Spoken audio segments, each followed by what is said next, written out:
सितंबर 2022 की बात है। एक काफ़ी मेजर एक्सीडेंट हुआ था और न्यूज़ में भी काफ़ी चर्चा थी। आप लोग को भी याद होगा, टाटा सन्स के चेयरमैन साइरस मिस्त्री का एक्सीडेंट हुआ था और गाड़ी में 4 लोग सवार थे और जिसमें से 2 लोग बचे थे और 2 लोग की मृत्यु हो गई थी। काफ़ी दुखद घटना थी। इस रोड एक्सीडेंट में ना सिर्फ स्पीडिंग का एक कारण था, सबसे बड़ा कारण था उस रोड के डिजाइन्स पे और उस रोड पे जो सिग्नल्स लगे रहते हैं। कोई भी न्यूज़ चैनल ने रोड के डिजाइन्स के ऊपर बात नहीं किया था। और उस रोड पे, ये मुंबई अहमदाबाद की 100 किलोमीटर की स्ट्रेच रोड थी, पालघर डिस्ट्रिक्ट था।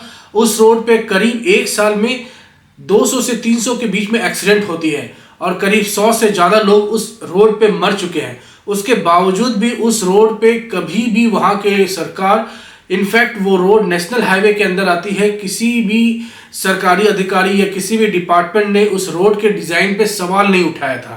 वहाँ के लोकल्स बोलते हैं कि वहाँ पे आए दिन एक्सीडेंट होती रहती है, काफ़ी नॉर्मल बात है। एक्चुअली सीन ये है कि 3 लेन का रोड है और वो मर्ज होता है 2 लेन में एक ब्रिज के थ्रू। जो ब्रिज में जो कर्व है राइट टर्न की, वो काफ़ी खतरनाक है। वहाँ पे एक सिग्नलिंग सिस्टम होना चाहिए जो बताए कि 3 रोड की जो लेन है वो 2 लेन में मर्ज हो रही है, लेकिन इस तरह का कोई भी सिग्नल सिस्टम वहाँ पे नहीं था और रोड की क्वालिटी भी खराब थी, जिसके कारण से वहाँ पे आए दिन एक्सीडेंट होते थे। इतने बड़े शख्स का एक्सीडेंट होने के बावजूद भी किसी भी मीडिया हाउस ने इस तरह के न्यूज़ चलाए नहीं थे अपने चैनल्स में। हमें समझना होगा कि रोड में ओवर स्पीडिंग एक चीज़ है जिसके कारण से एक्सीडेंट होती है, लेकिन सबसे बड़ी कारण है रोड की स्थिति। हम लोग जैसे रोड सेफ्टी वीक बनाते हैं, हमें पोर्ट होल वीक भी बनाना पड़ेगा ताकि वहाँ की जो गवर्नमेंट एजेंसीज है या लोकल बॉडीज है वो जागे और देखे कि रोड में जो सही जगह पे साइन बोर्ड होना चाहिए वो साइन बोर्ड है क्या नहीं, रोड की कंडीशंस क्या है और रोड किस तरह से मर्ज जा रहा है, किस तरह से नैरो होता जा रहा है। ऋषभ पंत के भी एक्सीडेंट में ओवर स्पीडिंग की बात हुई थी, लेकिन एक बात किसी ने नहीं बताई थी कि वो जो ब्रिज था जहाँ पे एक्सीडेंट हुई थी, वो ब्रिज के पहले एक फुटपाथ बनी हुई थी और वहाँ पे किसी भी तरह का सिग्नल या किसी भी तरह का रिफ्लेक्टर नहीं लगाया गया था। ये पूरा रोड सेफ्टी के रिलेटेड ही है और सरकार को चाहिए, जो भी पीडब्ल्यू डिपार्टमेंट है या रोड डिपार्टमेंट है, उनको चाहिए कि एक प्रॉपर ऑडिट हो और इस तरह के सिग्नल वहाँ पे लगे। लेकिन अभी तक कोई कार्रवाई नहीं होती है, ना ही कोई न्यूज़ चैनल उठाता है और लोग भी भूल जाते हैं। मैं काफ़ी हाईवे में ट्रैवल करता हूं और मैं देखता हूं जब भी हाईवे सिटी से मर्ज होती है तो वहां पे उसकी कंडीशंस काफ़ी खराब होती है। नितिन गडकरी ने हमारे इंडियन हाईवे को एक इंटरनेशनल स्टैंडर्ड पहुंचाई है। जब वो नेशनल हाईवे इतने अच्छे स्टैंडर्ड्स में हो सकता है तो सिटी रोड, जो हमारे शहर के रोड है, मेट्रोज की रोड हो या गाँव की रोड हो, वो इतनी अच्छी क्यों नहीं है? क्यों नहीं अच्छे बजट एलोकेट होते हैं? अगर अच्छा बजट एलोकेट होते भी हैं तो बीच में जो करप्शन लेयर है उसे क्यों नहीं हटाया जाता है? ये सवाल हमें पूछना चाहिए। जब भी सिटी में किसी भी तरह का चालान दिया जाए आपसे, तो आप हमेशा ट्रैफिक पुलिस से पूछें कि रोड क्यों नहीं सही है, जिसके कारण से मेरी गाड़ी स्लो हुई या जो भी हुई, जिसके कारण से सिग्नलिंग सिस्टम को हमें ब्रेक करना पड़ा। इस तरह के सवाल पूछने चाहिए और मैं हमेशा पूछता हूँ ट्रैफिक पुलिस से, लेकिन ट्रैफिक पुलिस वाले हमेशा बोलते हैं कि ये उनका डिपार्टमेंट नहीं है। तो हमें समझाना पड़ता है, अगर आपकी ये डिपार्टमेंट नहीं है तो आप रोड से रिलेटेड किसी तरह का चालान नहीं दे सकते हैं। अगर वो ऑनलाइन चालान काटते भी हैं तो आप कोर्ट में जाएं और इसके लिए लड़ें। ये पूरा चांसेस है कि चालान आपको देना पड़ेगा, लेकिन एक जागरूकता पहुंचेगी लोगों में और लोग इस पे सवाल उठाएंगे तो सरकार भी इस पे देखने के लिए मजबूर हो जाएगी। तो इस वीडियो में हम लोग देखने वाले हैं कि क्यों इंडियन सिटी की रोड की हालत इतनी खराब है। जब नेशनल हाईवे एक इंटरनेशनल स्टैंडर्ड पे पहुंच चुका है तो क्यों नहीं इंडियन सिटी की रोड एक एवरेज स्टैंडर्ड तक ही पहुंच सके। अगर आप मेरे चैनल में नए हैं तो चैनल को सब्सक्राइब करें और वीडियो पसंद आए तो वीडियो को लाइक और शेयर जरूर करें। आप कुछ सिटी में रोड देखोगे, वहां पे लगता है कि रोड नहीं, वो गड्ढा है। लगता है कि गड्ढे के ऊपर रोड बनाया गया है। मुंबई सिटी में इतनी बड़ी बजट एलोकेट होती है सिटी रोड के लिए, लेकिन तो भी मुंबई सिटी फेमस है अपने पोर्ट होल के लिए। ये सिर्फ मुंबई की बात नहीं है, किसी भी टीयर 2 सिटी या मेट्रो सिटीज की बात है। दिल्ली का भी वही सीन है। दिल्ली एक कैपिटल है तो वहाँ पे रोड की मरम्मत जल्दी हो जाती है, लेकिन और सब शहर में, आप बैंगलोर में देखें, किसी भी तरह का चीज वहाँ पे किसी भी तरह की खुदाई होती है, सारी खुदाई एक साथ स्टार्ट हो जाती है रोड निर्माण के बाद। मुझे ये नहीं समझ में आता है कि अगर डिफरेंट डिपार्टमेंट्स एक दूसरे पे डिपेंडेंट है, for example pipeline department dependent है रोड पे, क्योंकि रोड की खुदाई होने लगेगी अगर नई न्यू पाइपलाइन बिछेगी, चाहे गैस की पाइपलाइन हो या वाटर पाइपलाइन हो, तो क्यों नहीं ये सब डिपार्टमेंट आपस में बात करके इस तरह की टाइमलाइन सेट करते हैं कि पहले जितनी खुदाई है अराउंड 80% तो खुदाई हो जाए, उसके बाद वहां रोड बने। तो ये सरकार की तरफ से ये डिपेंडेंसीज ऐसे वेलफेयर चीज में, रोड के सेफ्टी की चीज में क्यों नहीं दिखाई जाती है? रोड सेफ्टी एक बहुत बड़ा मुद्दा है, लोग के जान जाते हैं, कई परिवार अनस्टेबल हो जाते हैं, बहुत सारे फाइनेंशियल लॉस होती है। तो इस चीज़ को हमें देखना चाहिए, इस चीज़ को सरकार को भी देखना चाहिए। अगर हम लोग सहयोग करते हैं सरकार को कि स्पीडिंग नहीं करके, जो स्पीड मीटर को मान के या ट्रैफिक सिग्नल को मानते हैं, तो सरकार की जिम्मेदारी है कि सिटी रोड की भी जो कंडीशंस है उसको काफ़ी अच्छा करे। मैं समझता हूँ कि इंटरनेशनल स्टैंडर्ड तुरंत नहीं पहुँच सकता, ठीक है, लेकिन जो पॉट होल है वहाँ पर जो पानी जमती है उससे कितने एक्सीडेंट होते हैं, उनसे रोड को सही करें। अब ये पूरे प्रक्रिया में इतनी आसान चीज नहीं है, क्योंकि जो सिटी रोड, जो शहरों में जो रोड की जो कॉन्ट्रैक्ट या टेंडर निकलती है, करप्शन टेंडर लेवल से ही शुरू हो जाती है। एक टेंडर निकलता है और वहाँ के जो लोकल पॉलिटिशियंस से जो कनेक्टेड होते हैं, जो कॉन्ट्रैक्टर्स, चाहे वो एलिजिबल हो या ना हो उस टेंडर के लिए, उन्हें वो टेंडर मिल जाता है। और प्लस अगर कॉन्ट्रैक्टर ऑनेस्ट है, वो चाहता है रोड सही से बनाए, तो भी वो नहीं बना पाता है, क्योंकि वहाँ पे लोकल पॉलिटिशियंस, लोकल जो गुंडे होते हैं, उन लोग को पैसे देने पड़ते हैं और उसके बाद जो फंड बचता है उसमें ही सिर्फ वो रोड बना पाते हैं, जिसके कारण से रोड की जो क्वालिटी है वो काफ़ी खराब हो जाती है। पूरे टेंडरिंग प्रोसेस का, पूरे इस प्रोसेस का मकसद होता है कि रोड की क्वालिटी सही रहे, रोड जो बने वो अच्छे क्वालिटी के रहे। लेकिन लास्ट में होता क्या है कि रोड के क्वालिटी पे ही सबसे कम प्रायोरिटी दी जाती है। पूरे प्रोसेस में सबको पैसे खिलाने में ही सारे पैसे चले जाते हैं। तो अब मौजूदा सरकार इतनी अच्छी काम कर रही है, क्यों नहीं इस पे फोकस करती है? इस तरह से बहुत सारे इश्यूज हैं हमारे सोसाइटी में जिसपे सरकार को फोकस करनी चाहिए, जो लोग भी नजरअंदाज करते हैं। ये छोटे छोटे चीजें, इसे अगर देखा जाए तो काफी बड़ा ये इम्पैक्ट डालता है।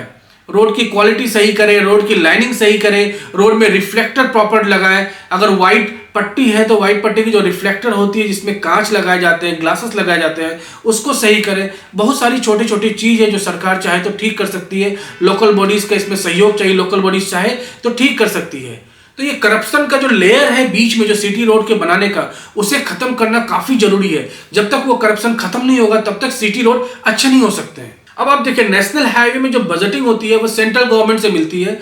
उसमें कोई भी छोटे टेंडर या छोटे कॉन्ट्रैक्टर नहीं आ सकते हैं, क्योंकि जो उसकी बजट होती है काफ़ी बड़ी होती है। प्लस उसमें जो पैसे मिलेंगे कॉन्ट्रैक्टर को, वो रोड बनने पे बाद मिलते हैं। जो भी इंजीनियर्स वहाँ पे इंस्पेक्शन करते हैं या ऑडिट करते हैं, वो सेंट्रल गवर्नमेंट से डायरेक्ट जुड़े रहते हैं और डायरेक्ट वहां की सरकार से जुड़े रहते हैं। तो उनके ऊपर दबाव भी रहता है कि आप करप्शन नहीं कर सकते हैं। और हाल फिलहाल के जो सरकार है, इसमें तो करप्शन करना काफी मुश्किल है नेशनल लेवल पे। लेकिन जब सिटी की बात होती है तो उसके बजट वहां पे लोकल बॉडीज को कम मिलती है, लेकिन वो बजट भी इनफ होता है सिटी रोड के लिए, क्योंकि सिटी रोड नेशनल हाईवे के रोड के स्टैंडर्ड तक नहीं बनाने की जरूरत है। तो एक सिटी रोड एक प्रॉपर अच्छा, सेफ और अच्छा रोड होना चाहिए, स्मूथ रोड होना चाहिए। तो टेंडरिंग के लिए जो पैसे होते हैं, जो भी एलोकेट होते हैं उसको पैसे, जो भी कॉन्ट्रैक्टर है, वो काफ़ी सही से होते हैं। लेकिन यहाँ पे होता है क्या है कि सिटी रोड में जो लोकल बॉडीज है, लोकल कॉन्ट्रैक्टर है, वो भी टेंडर में भाग ले लेते हैं, जिसके कारण से सारा प्रोसेस गड़बड़ हो जाता है। मैं ये नहीं कह रहा हूँ कि सिटी में जो लोकल कॉन्ट्रैक्टर है उन्हें पार्टिसिपेट नहीं करना चाहिए, क्योंकि अगर उन्हें पार्टिसिपेट नहीं करने देंगे तो वहाँ की जो रोजगार है वो भी खराब हो जाएगी, उस पर भी काफ़ी इम्पैक्ट पड़ेगा। लेकिन एक ऑडिट प्रोसेस, एक अच्छा से स्क्रूटनी होना चाहिए। और जो भी लोकल इंजीनियर्स वहाँ पे असाइन होते हैं उनको काफ़ी करप्शन फ्री बनाना पड़ेगा। अगर वो करप्शन करते हैं तो उन्हें डायरेक्ट जॉब से हटाया जाए और काफ़ी बड़ी पनिशमेंट दी जाए। बिहार में एक ब्रिज 2-3 बार गिर चुकी है और वहाँ पे डिजाइन में प्रॉब्लम है, तो वहाँ के इंजीनियर्स को क्यों नहीं पकड़ा जाता है? अगर इंजीनियर्स चेंज होते हैं तो पुराने इंजीनियर्स को भी पनिशमेंट दें, उनको जेल में भरे या तो उनकी जॉब हटाएं। कुछ ना कुछ तो स्ट्रिक्ट एक्शन करना पड़ेगा। ऐसे बहुत सारे जगह पे है जहाँ पे रोड, मैं जब भी नेशनल हाईवे पे ट्रैवल करता हूँ, और आप भी देखते होंगे, जब नेशनल हाईवे किसी सिटी से मर्ज होती है तो उस मर्जिंग पॉइंट पे रोड का स्थिति इतना खराब होता है कि आपने अगर 4 घंटे का हाईवे, नेशनल हाईवे का जो सफर किया है, उसके जितने मजे हैं वो सारा मजा खराब कर देता है वो सिटी रोड।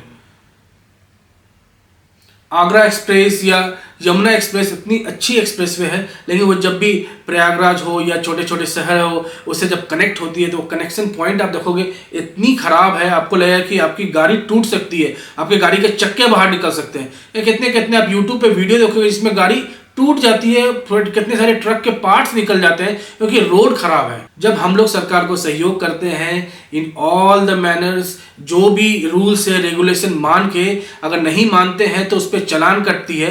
तो अगर पॉट होल का नंबर 3 या 4 से ज़्यादा है किसी रोड में, तो क्यों नहीं सरकार के ऊपर चालान होता है, क्यों नहीं उस कॉन्ट्रैक्टर के ऊपर पनिश किया जाता है, क्यों नहीं वहाँ पे जो लोकल इंजीनियर्स है उनको फाइन दिया जाता है।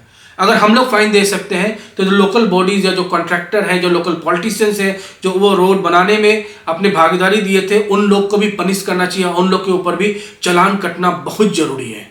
मैं तो बोलूँगा सारे लोग को, अगर आप कोई भी चालान देते हैं तो उसके पहले सवाल करें। सवाल ये नहीं करें कि आपने कितने सेकंड बाद सिग्नल क्रॉस किया या पहले क्रॉस किया। सवाल ये करें कि रोड की कंडीशन ऐसी क्यों है, क्यों प्रॉपर रिफ्लेक्टर नहीं है, क्यों व्हाइट पट्टी गायब है। व्हाइट पट्टी रहना बहुत जरूरी है। व्हाइट पट्टी से पता चलता है कि रोड की विड्थ क्या है। अगर रात में व्हाइट पट्टी नहीं रहे तो शायद आपको रोड पे चलाने में इतनी दिक्कत होगी, सिर्फ एक्सीडेंट होगा। ये तो मैं टियर 2 सिटीज की बात कर रहा हूँ। गांव के रोड देखेंगे तो आप बोलोगे रोड नहीं है, वहाँ पे सिर्फ मिट्टी को ही दबा दिया जाता है, एक हाई प्रेशर गाड़ी से मिट्टी को दबा दिया जाता है, वही वहाँ की रोड होती है। क्या कर सकते हैं, सरकार तो बिजी है जो अच्छे रोड है उसमें कील गाड़ने में, ताकि किसान दिल्ली की बॉर्डर नहीं क्रॉस कर सके। रातों रात इतनी बड़ी कील लग जाती है, बैरिकेड हो जाती है, इतनी अच्छे से व्यवस्था हो जाती है। जब रातों रात इतनी सारी चीज हो सकती है तो प्रॉपर तरीके से आप रोड क्यों नहीं ठीक कर सकते? अरे रातों रात मत करिए, महीने में तो कर दीजिए। और अगर कुछ कुछ शहर में रोड अच्छे बन भी जाते हैं, सिटी रोड की मैं बात कर रहा हूँ, तो वो रोड तब तक टिके रहते हैं तब जब तक वहां पे कोई गवर्नमेंट बॉडीज वहां पे कोई खुदाई न कर ले, पाइपलाइन नहीं बिछा दे, तब तक ही उसकी लाइफ टाइम होती है। बहुत जगह सीमेंटेड रोड बनते हैं, सीमेंटेड रोड की लाइफ रहती है अच्छी, कुछ कुछ महीने चलते हैं और उनकी लाइफ टाइम उसी पर डिपेंड करती है। कब जब भी एक pipeline, gas pipeline, water pipeline वहाँ पे खुदाई हो जाए, पूरे रोड का इधर से उधर हो जाता है। अगर नॉर्मल जो टार रोड है जो काफ़ी स्मूथ माना जाता है, उस पर या तो पानी जम जाएंगे, इतने खराब डिजाइन रहेंगे, या कुछ कुछ वीडियोस ऐसी आई है कि टार रोड डायरेक्ट मिट्टी के ऊपर बिछा दिए गए हैं, जो हाथ से रोड बाहर निकल रहे हैं। पता नहीं क्या होगा जब हेवी गाड़ी उस पर चलेगी। तो रोड की स्थिति शुरू से खराब रही है। मैं तो बचपन से अपने शहर में देखता आ रहा हूँ इतनी एक्सीडेंट सिर्फ रोड खराब होने की वजह से। लोग ट्रक वाले को गाली देते हैं, कार वाले को, बाइक वाले को कि कैसे चलाते हो, ओवर स्पीडिंग करते हो, कैसे कटाते हो। लेकिन कभी आप सवाल करें अपने लोकल पॉलिटिशियन से, जब चुनाव के एक चरण में जो आपके वो पैर पकड़ने आते हैं तो उसी समय सवाल करें, नहीं तो दूसरे चरण में आपको उनका पैर पकड़ना पड़ जाएगा कि भाई ठीक कर दो, लेकिन तब तक काफ़ी लेट हो चुका होगा। हमारे देश में एक प्रॉब्लम, बहुत बड़ी प्रॉब्लम है कि जब इलेक्शन आती है तो उसी समय आप डिमांड कर सकते हैं और आपकी डिमांड फुलफिल हो सकती है। और ऐसा व्यवस्था बना भी दिया गया है क्योंकि सरकार इलेक्शन के समय ही पब्लिक का जो भी प्रॉब्लम है वो सुनती है और उस पर ठीक ठाक काम भी करती है। लेकिन इलेक्शन के बाद आप कहीं भी रहें कोई फर्क नहीं पड़ता है। आप 1000 दिन का आंदोलन करें, 2000 दिन का आंदोलन करें, कोई फर्क नहीं पड़ता है। तो अगर इलेक्शन का टाइम है तो सभी लोग आवाज़ उठाएं, इस मुद्दे पे हैशटैग चलाएं, इस मुद्दे पे कम से कम सोशल मीडिया में अवेयरनेस चलाएं। हो सकता है कुछ लोकल पॉलिटिशियंस या कुछ लोग जो बहुत सारे ऑनेस्ट लोग भी हैं, वो लोग इसमें आगे आएंगे और इसको फिर आगे बढ़ावा देंगे, इसको सरकार तक बात पहुंचाएंगे। सरकार को समझना चाहिए कि ये काफ़ी बड़ी प्रॉब्लम है। नितिन गडकरी जी काफ़ी अच्छे काम कर रहे हैं, रिन्यूएबल सोर्स ऑफ एनर्जी ला रहे हैं जिससे पेट्रोल और डीजल पे कम दबाव पड़ेगा। इसके साथ साथ भाई साहब आप ये भी करें कि रोड सही करें। पैसे तो कम होंगे पेट्रोल डीजल पे नहीं लगा के, रिन्यूएबल सोर्स पे लगा के, लेकिन जान बचेगी तब तो। जिस तरह की रोड है, और जब बारिश होती है, आप जब मुंबई की बारिश देखोगे 2 दिन के बारिश में ये हाल होती है रोड में कि आपको डर लगेगा कि आप कहीं गटर में न गिर जाए। रोड में इतने गड्ढे होते हैं, कुछ कुछ जगह तो मैंने फोटो देखा है, उसे मैं फोटो देख के मुझे लगता है कि ये रोड नहीं है, हो सकता है ये मार्स या किसी सैटेलाइट कहीं का फोटो है। इस तरह से गड्ढे रहते हैं। लेकिन एक गड्ढे के बाद दूसरा गड्ढा थोड़े दूर पे होना चाहिए, अगर होता भी है तो। मैं समझता हूँ इसको सॉल्व करना काफ़ी आसान नहीं है, आसान काम तो नहीं है, लेकिन सॉल्व करने के ऊपर प्रयास होना चाहिए। आप पैचेस मत सिर्फ ढको, आप रोड को सही करो। पैचेस ढकने से क्या होता है कि पैचेस निकल जाती है। रोड में जो भी मटेरियल्स लगते हैं उसका प्रॉपर ऑडिट हो। जो बीच के जो इंजीनियर्स हैं ना, वो अगर 80-90% अपना काम करेंगे तो ये इतनी जो प्रॉब्लम हो रही है ना, ये प्रॉब्लम नहीं होगी। लेकिन जो हम बीच के जो इंजीनियर्स हैं ना, वो काम ही नहीं करते हैं। और जो अच्छा काम करना जानते हैं या चाहते हैं तो उसको वहाँ पे जो लोकल पॉलिटिशियंस है या जो गुंडे हैं उसको वहाँ पे उसके पोस्ट से या तो हटा देते हैं, अगर वो बिहार में काम कर रहा था उसको मार देते हैं। हाँ, एक और एग्जाम्पल मुझे याद आ रही है। जब भी आप देखोगे हाईवे पे जो ब्रिज कनेक्ट होती है, जो ब्रिज आती है, तो ब्रिज के ऊपर फुटपाथ होता है, तो वो थोड़ी नैरो हो जाती है। जो फुटपाथ होता है वहाँ पे एक इंडिकेटर, एक रिफ्लेक्टर लगाना बहुत जरूरी है। नहीं तो अब अगर रात में आप अगर स्पीड में जा रहे हो तो आपको पता नहीं चलेगा कि आपका लेन कम हो चुका है, आप डायरेक्ट फुटपाथ से टकरा जाओगे और पूरा चांसेस है कि आप तो नहीं बचोगे उस जिस तरह की स्पीड से अगर आप चलोगे 80 की स्पीड पे भी चलोगे तो आप नहीं बच सकते हो। बहुत सारे लोग ट्रैवल करते हैं अपने ऑफिस सिटी रोड से, वो नेशनल हाईवे के रोड से नहीं ट्रैवल करते हैं, तो उनको आप अच्छा रोड प्रोवाइड करो। और तो कुछ नहीं मांगा जा रहा है, जो भी हम लोग टैक्स दे रहे हैं उसके टैक्स को ना एरोप्लेन बना के उड़ाया मत करो, उस टैक्स पे अय्यासी मत किया करो, उस टैक्स पे रोड बना दो, बस एक रोड बना दो। काफ़ी हेवी टैक्स जाता है, बैंगलोर या मुंबई शहर के जो टैक्स देखोगे कार के, काफ़ी हेवी टैक्स है। नेशनल हाईवे का तो मैं समझ सकता हूँ, वहाँ पे टोल टैक्स है, अलग से एक टोल टैक्स है। मैं तो कंफ्यूज कर जाता हूँ हमारे देश में कितने टैक्स है। आप अपने सैलरी पे भी टैक्स देते हो, नेशनल हाईवे पे चल रहे हो उस पर भी टैक्स देते हो, गाड़ी लेते हो तो उस पर भी टैक्स देते हो, लेकिन कहीं भी आपको सेटिस्फैक्ट्री सर्विस नहीं मिलती है। पैसा खाते हो यार, खाओ ना। मैंने लास्ट वीडियो में बताया कि 20% का पैसा खाओ, लेकिन 80% तो काम करो। अगर आपको national highway, Indian national highway क्यों इतनी अच्छी हो गई है और किस तरह की सिचुएशन है, अगर आपको वो जानना है तो मैंने इसके ऊपर एक वीडियो बनाया है, आई बटन में आप लिंक पे प्रेस करके उस वीडियो को देख सकते हैं। काफ़ी अच्छी वीडियो है, लोगों ने काफ़ी पसंद किया है, आप भी देख सकते हैं। तो आज के लिए बस इतना ही, फिर मिलेंगे नई वीडियो के साथ। और हाँ दोस्तों, आपने अगर सब्सक्राइब नहीं किया है तो प्लीज़ सब्सक्राइब करें। मैं अकेला ही पूरे सारे चैनल को चलाता हूँ, मुझे काफ़ी मोटिवेशन मिलेगा आपके सब्सक्रिप्शन से। और वीडियो पसंद आए तो वीडियो को लाइक और शेयर जरूर करेंगे। फिर मिलेंगे नई वीडियो के साथ, तब तक के लिए अपना ख्याल रखें। Take care and good bye.